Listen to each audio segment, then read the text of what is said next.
it might be helpful, and I don't know if you all want to join in, but it might be helpful to tell you sort of how something gets on a blog at the Washington Post, if that would be helpful. Yeah. So it's changed a lot in the 2 years I've been there because my editors changed 4 times, and each editor has a different idea of how they think it should be done, which is really annoying. Right. But I'll just tell you how it's currently done, and it's very different than how it was before. There were times that we posted directly and no one read, which I don't like because I have a lot of typos. Everybody needs an editor, and it's embarrassing if there's a mistake.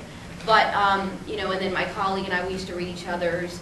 But the system now is, I would say, maybe once every couple weeks, something is suggested to me by my editor. So if you think that we post 5 things a day, let's just say, over 2 weeks. So that's not very many items that is suggested. Oh, I heard this thing, it might be interesting. Now, sometimes I disagree, but mostly I just have to say, okay, do it. Most everything else comes from something that Roz has heard, or my colleague, or that I have heard. We report it out. We consult each other. Oh, are you doing that? I'm doing this. We write it up. We put it in, we use movable type. We put it in movable type. And then the system right now is we have new teams at the Post. So my team is the government folks from Maryland, D.C., and Virginia. So like the Annapolis folks, the D.C. folks, and me, and us. So we send it out to this, not really a listserv. I mean, it's an email address that all the members are on, plus our editors. So we send out the blog item. One of the editors says they'll pick it up. They go read it and post it. So there's a lag time. But if there's breaking news about something, like Republican National Committee is pledging $7 billion to Bob McDonnell, which I wrote about, I just posted it directly. I mean, whatever, they can read behind me. Because they take too long. But the decision on what to, yeah, I mean, you know, it's news. So the decision on what to post doesn't come from the editor very much. The decision on what we write in the paper, though they say it doesn't come from them, I would say 90% of the time comes from the editors. Well, maybe not 90, but a lot, more than it should. So anyway, I don't know how these guys do it, but you know. I mean, ours is a little different. I mean, for the most part, you know, I'm the primary person that writes the blog, and you know, essentially, it's just me. Nobody really reads behind me. The only time that I would get authorization or approval from somebody ahead of time is if it's something that I think, hey, you know, this might inflame people or, you know, rankle some people or what have you. In that case, I will send it to my boss and just say, hey, give this a quick read, make sure you're okay with it, it doesn't cross the line. But if it's just kind of regular news stuff, you know, as you said, the latest, you know, campaign ads or things like that, you know, it just gets thrown out there without any real oversight. And my boss kept on training wheels for 11 months. I mean, I didn't know I could post by myself. I thought I had to post through him, and he finally told me 11 months later that I could just post once he realized that, okay, I might not drop any F-bombs and check. I wanted to ask you this specifically because you are a one-man show here.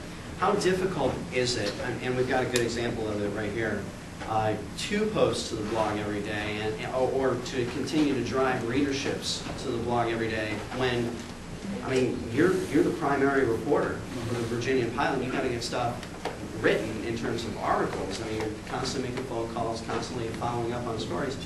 Here, you don't post to the blog for a full week. Is that something that you're concerned about, that you think about? Yeah, I mean, I definitely wish we could do it more. I mean, in this case where I didn't post for a week, that was because I was out of town at the wedding. A laptop. This is true. This is true. But see, I'll be honest with you. Yeah. I'll be honest with you though. I mean, my wife and I, you know, fight about how much I'm on my BlackBerry. So, you know, and we got into a debate, you know, when we were going out of town for this wedding. A debate. Those arguments, but or she just told you. I mean, I said I was trying to be diplomatic. I couldn't say shouting match. But yeah, I mean, so a lot of times, I mean, there are certainly times, I mean, throughout the campaign, I mean, we had stuff every day. But yeah, I mean, after the campaign, I mean, there was definitely a lapse. I remember, you know, from November 3rd, I think, to the following Monday, I might have posted one thing.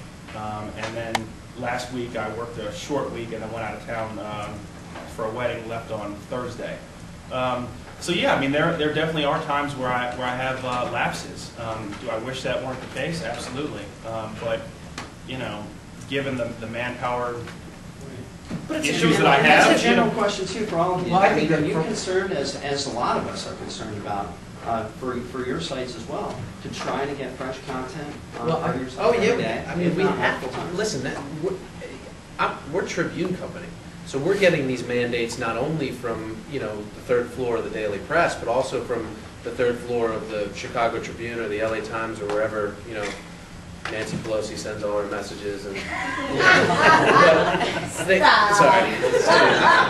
But I mean, we're dealing with the internal pressures, and we're actually end up.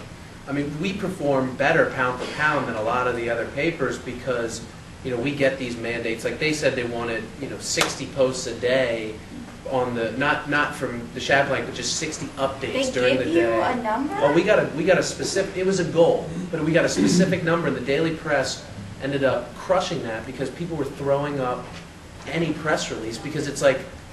And literally the website ended up being informational vomit because it was covered in every little bit and piece from everywhere. So there is a struggle there because then we went with okay, the internet is where we got to be and it's where we have to be and it's the future of the newspapers. Well, and then the bean counters realized that we weren't making any money off the website, so it kind of fell to the wayside for a little bit. So not only is there a struggle for us in terms of daily reporting, keeping posts going and keeping readership, but there's also, like you said, straddling these two worlds. Well, I think that when I first started the blog, I had this mandate of my own that I had to constantly be updating it because, it's like feeding a dog. If you don't, people are going to go away.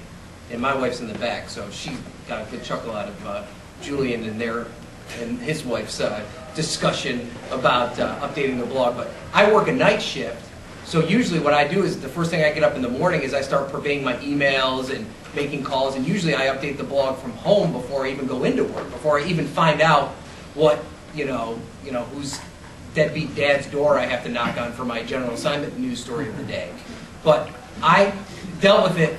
It was really a struggle for me to think that I always had to constantly be updating it. But then I decided there was no way that I could compete with these guys because just of the resources that they had available, being politics reporters all the time. And so I decided that it was better for me to post quality stuff on a semi-regular basis than, as a good word, Kimball, vomit all the time. And I think that I think my blog's benefited from that. It might not be something that you have to check every single day, but you feel like at least 2 or 3 times a week you have to at least see what I've updated. And I haven't posted a lot outside of the campaign because I felt I haven't had a lot of good stuff to post.